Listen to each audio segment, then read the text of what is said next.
there is going to be another climate change report coming out from the Intergovernmental Panel on Climate Change. There have been two so far. The first one was back in October, and that covered the physical evidence of climate change. Then back on March 31st, the day before April Fool's, they released their second report on the impacts and adaptation that we can expect going forward for climate change. And then coming up on Sunday, they will release the third part of that report, the section that talks about what our options are for mitigation and adaptation. And one of the things that I think is really important, that is not really being covered generally, really by anybody, is that there's just no time to get into the in-depth coverage about this. So we're going to get into some of that real quick.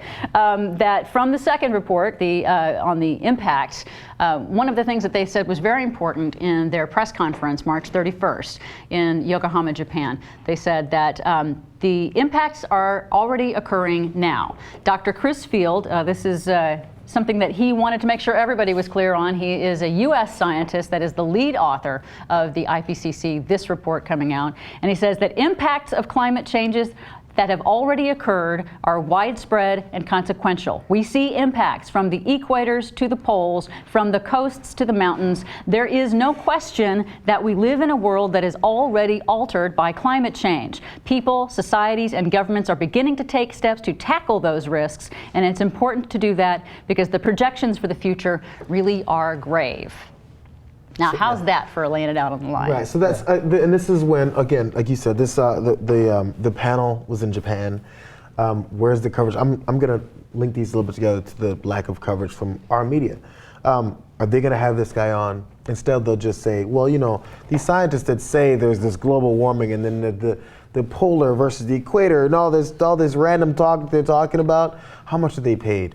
What are they really doing? And it's just, it turns into character assassination rather than having the person come on. If you actually talk to them, you can ask them all these questions. They'll answer them for you, but they won't have them on. And not to say that the conference is too far away or anything, but it's one of those things where they'll be like, that happened over in Japan. And you know, you can put all of these characterizations on it and just say it's not real.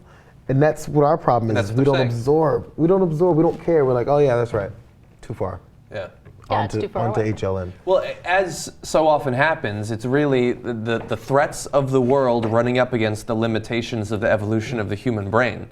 We didn't evolve to confront dangers that are happening around the world over a very long period of time. There's a tiger in that bush. Okay, I need to get away from that bush.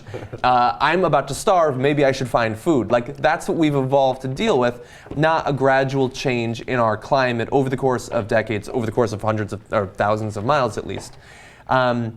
And it's like we have those limitations, and we understand we have those limitations. The media is supposed to be the one that sorts of helps us push past those limitations.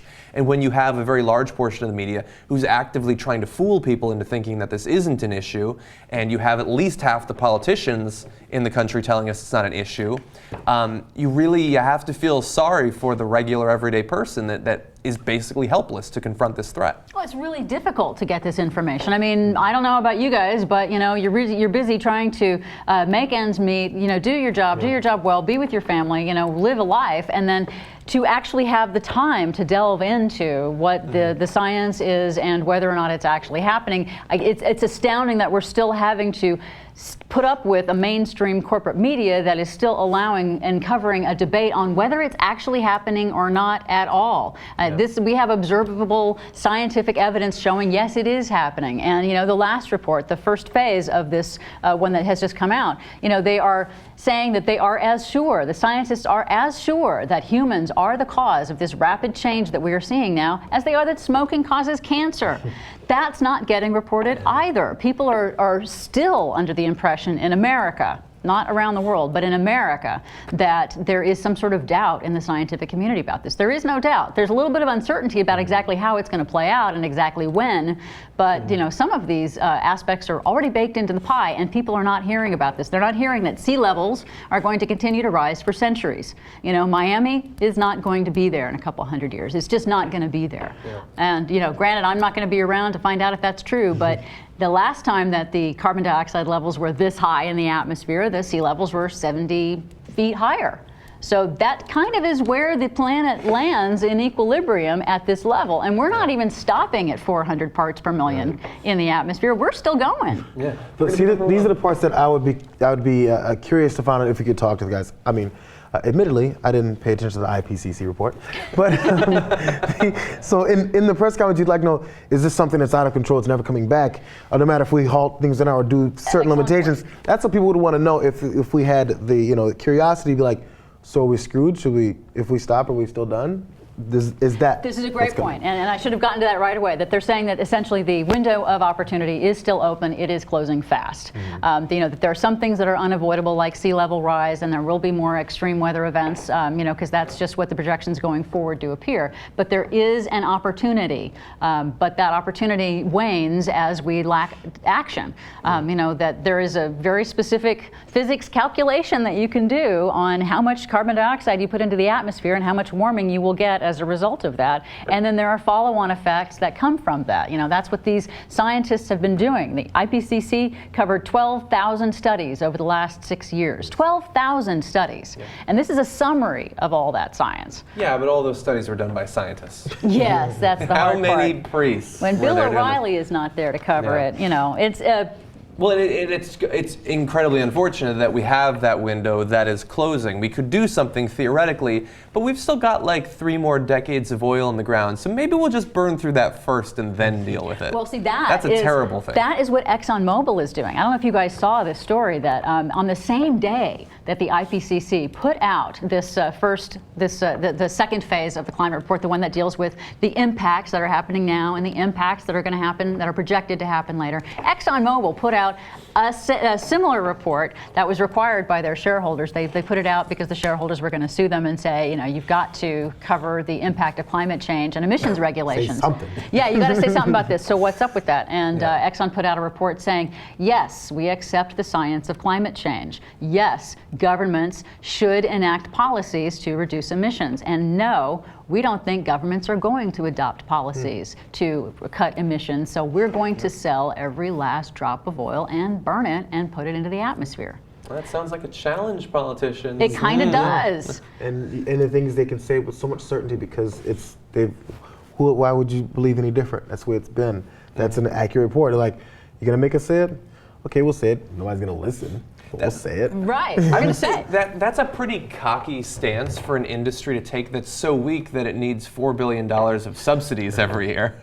Yeah, go figure. But when you're thinking about there's the carbon budget that we have. That's the amount of that has been calculated that we can release into the atmosphere to keep within the 2 degrees Celsius marker that governments have agreed to at the United Nations, because that's pretty much the outer limit of what scientists have said we can probably adapt to.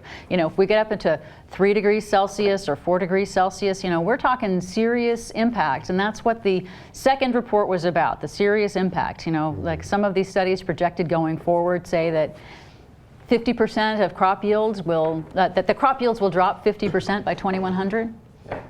These are some serious impacts that they're saying we need to pay attention now and we need to be doing this. So, the window is there, the window is closing, let's get to work. And so if you connect with some, I'm sorry, don't forget. If you connect to the people who want to think in the, as you said, the direct survival world, when things like that happen, for some reason I guess the equation doesn't finish when you go, crops dry up, we lose this much. Food shortages, it's very, and when that happens, prices go up. People without that much money die.